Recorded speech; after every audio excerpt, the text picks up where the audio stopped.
Lep pozdrav.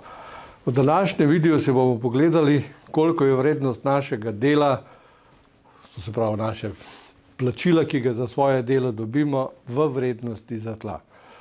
Moje ime je Pavel Richteršič, sem diplomirani premoženjski svetovalec in s podjetjem Elementom delam od samega začetka. Ampak preden začnem, bi vam postavil dva vprašanja. Kdo od vas si želi obdržati vrednost vašega premoženja? Jaz si definitivno to želim, verjetno tudi vi. In drugo, kdo bi želel to premoženje celo povečati? Veste, tudi to je moja želja, verjetno pa tudi vaša. No, in v zadnjem času se zelo veliko govori o umetni inteligenci. Poskušal sem jo tudi jaz, prijavil sem se v ChatGPT in začel sem gledati nekaj podatkov. Ker namreč sam sem letnik 1963, pa me je zanimalo, kakšne so bile cene leta 1963, to se pravi 60 let nazaj. In zanimivo, avto je bil leta 1963, naprimer en tak avto, to je simbolična slika, je stal $3200. To nam seveda kaj dosti ne pove, če ne pogledamo, koliko je bila pač plača tistega časa. In plača je bila takrat €5800, letna plača govorim. To se pravi 6,6 mesečnih plač je bilo nekje potrebnih, da si kupil nek povprečni avto. Pa poglejmo danes, koliko je pa v Sloveniji danes povprečna plača. A si lahko 6,6 povprečnih mesečnih plač kupimo avto? Verjetno zelo slab avto, če sploh kdo, kateri obstaja. In ta rezultat mi je bil malo nejasen, nisem dobil tiste povezave, zato sem še enkrat prosil ChatGPT, da naj mi to pove, koliko je bilo to zlato. In dobim odgovor, da je bilo zlato leta 1963 $35. Danes, in to je bil 91 unč zlata za tak avto. Zlato je danes dobro 2100 ameriških dolarjev, če gledamo ceno v dolarjih, in to pomeni, da bi zlato, ki smo ga leta 1963 rabili za nakup avta, bil danes vreden $196,000. Kaj ugotavljamo? Da pravzaprav s plačo danes lahko kupimo manj, zlatom pa lahko kupimo več. Pa si pogledamo še nekaj dodatnih teh primerov. Recimo stanovanje oziroma hiša, povprečna hiša recimo iz leta 1963 je stala $19,300. To je cirka 40 mesečnih plač bo takrat, oziroma 551 unč. In če se danes pogledamo to vrednost tega zlata, vidimo, da je to danes več kot €1,187,000, oziroma današnjih 223 plač. Zopet ugotavljamo, da za plačo, ko smo danes kupimo manj, kot smo kupili leta 1963, vsekakor pa več v zlatu. Poglejmo še ceno bencina. $0,3 je bilo za galono leta 1963, galona je 3,78 litra.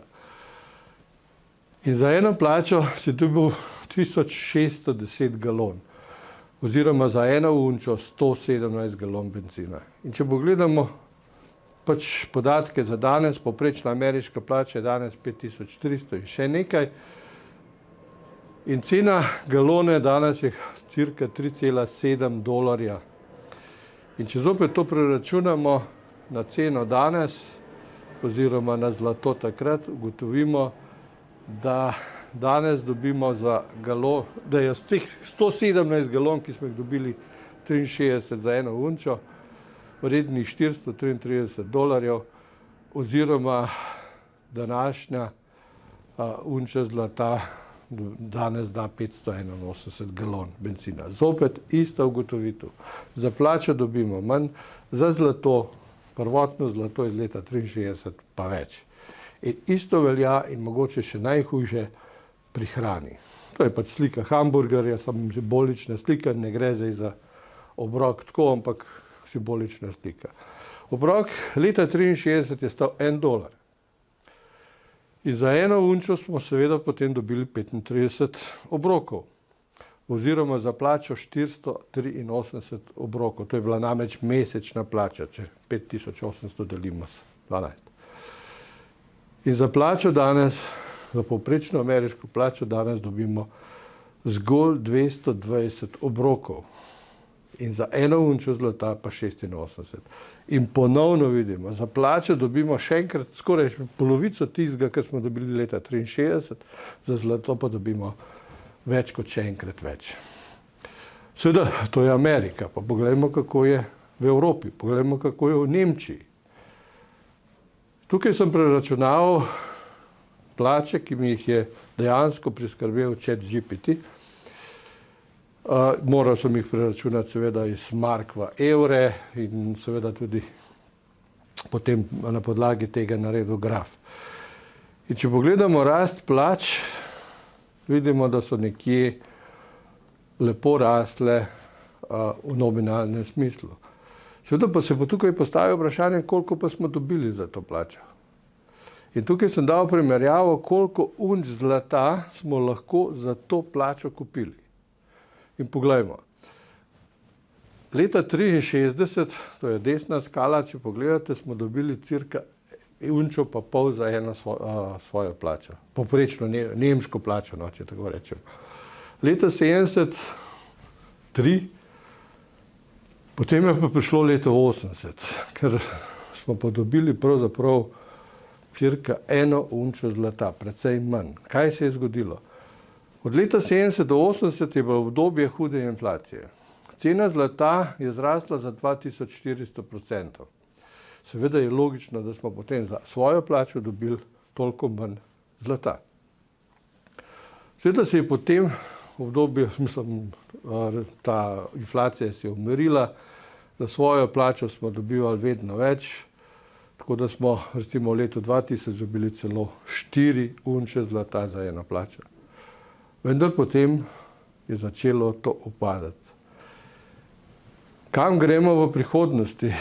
Poglejte, o tem bom pokazal še v nadaljevanju nekaj podatkov, tako da ta slika je zelo, zelo zgovorna, kako se je gibala dejansko kupna moč nemške plače skozi čas. Kako pa je pri nas? No, to so podatki OECD-ja za nazaj in potem s preslikavo v naprej. In OECD ugotavlja, da nekdo z osnovnošolsko izobrazbo je od leta 85 naprej v povprečju mu je plača rasla 0,8%. Nekdo s srednješolsko izobrazbo 1,2 in nekdo z višjo visokošolsko izobrazbo 1,9. To se seveda zelo dobro sliši, ko pa zraven dodamo inflacijo, pa ugotovimo, da je pravzaprav realna kupna moč teh plač v vseh primerih padala. To so te polne črte. In če tu naredimo še prognozo vnaprej, če bi bile isti podatki, ugotavljamo, da je pravzaprav stvar kar precej zaskrbljujoča. Ampak vseeno se vprašamo eno. Tukaj je bila obračunana inflacija 2,24, danes pa imamo inflacijo višjo. To se pravi, ta efekt še toliko večji. In ko primerjamo naložbe, seveda se jih vedno primerjamo skozi več kriterijev likvidnosti, donosa in tako naprej, vsekakor bi se jaz pa tukaj dotaknil tveganj. In bi primerjal denar in naložbe, predvsem naložbe v plemenite kovine skozi zorni kot tveganj. Pa poglejmo, katero tveganje je tisto, ki ga plemenite kovine nimajo. Verjetno so tukaj ljudje, ki se spomnijo tega bankovca. To je 100 dinarjev, konja smo včasih rekli. Jaz se spomnim, ko sem v 80-ih letih hodil, v začetku 80-ih let, koncem 70-ih, hodil v srednjo šolo in bil to denar, ki sem ga imel kot srednješolec več kot za teden. Ampak vprašanje, ali lahko za ta denar danes kaj kupimo? Ne. Zakaj? Zato, ker ga je izdajatelj preprosto vzel iz obtoka. To, kot vidite, je obveznica. Obveznica iz leta 1963, jugoslovanska obveznica. In če bi hipotetično imeli to obveznico, bi jo lahko danes unovčili. Odgovor je ne. Zakaj? Zato, ker preprosto izdajatelja ni več. Pa mogoče se bo kdo spomnil zelo glasnega primera Enrona, neke špekulacije, bil je pa to pojem ameriške ekonomije svoj čas. Upravna stavba, vidimo kakšna grozna rast delnice in potem seveda stečaj oziroma bankrot. Ampak kaj želim povedati? Če bi danes imel hipotetično delnico Enrona, ali bi ga lahko naučil? Odgovor preprost, ne, ker ga nimam nikomur dati, ker podjetja preprosto ni več. In tu je odgovor, katero je tisto tveganje, ki ga plemenite kovine nimajo. In to je tveganje izdajatelja. In če gremo malo naprej pogledati izdajo danes evrov, ugotavljamo, da se količina evrov v obtoku drastično povečuje. Na drugi strani pa seveda kupna moč tega evra v kupni moči proti zlatu vidimo, da seveda enostavno pada v nekem istem tempu, kot tudi evro izdajamo. No, tukaj pa imam sliko, ki jo iz brošure, ki jo je izdal Mednarodni denarni sklad na temo upravljanja državnih rezerv v smislu vsebovanja zlata v teh državnih rezervah. In kot vidite, imamo tu tri kategorije. Nizko inflacijo, srednjo inflacijo in visoko inflacijo. In visoka inflacija je več kot 3%. Danes smo seveda več kot 3%. In kot ugotavljamo, je pravzaprav zlato dejansko v sploh teh visokih inflacijah odigral zelo pomembno vlogo. To priznava celo Mednarodni denarni sklad. Na drugi strani pa imamo to poročilo In Gold We Trust letošnjega leta, ki ga izdaja Incrementum, kot medklic. Obe dve te brošure sta na internetu prosto dosegljive in jih seveda tudi zelo priporočam, da si jih malo pogledate. Ampak če se vrnem nazaj k grafu Incrementuma, vidimo eno. Ta temna črta predstavlja rast inflacije od leta 1966 do leta 1983. In kaj vidimo? Bil je en vrh, pa je potem inflacija upadla, pa potem je bil tisti glavni vrh. In to je bil tudi razlog, ta glavni vrh v letu 80, zakaj smo leta 80 dobili tako malo zlata za svojo plačo? Zaradi inflacije, višje obrestne mere in seveda višje vrednosti zlata, kot tudi kaže graf Mednarodnega denarnega sklada, in smo dobili manj. Rumena črta pa predstavlja inflacijo od leta 2013 naprej, do danes in potem predvidoma še za naprej. Kaj ugotavljamo? Rumena črta se grozljivo prekriva s temno, modro. To se pravi, mi zelo sledimo inflaciji, ki je takrat bila. In kaj smo se iz zgodovine naučili? To, da se iz zgodovine nismo nič naučili. Ampak dajmo se zdaj naučiti nekaj in poglejmo to, da v prihodnosti nas čaka še višja inflacija. To pomeni, da bo tudi naša kupna moč plače v denarju padala, sploh proti zlatu.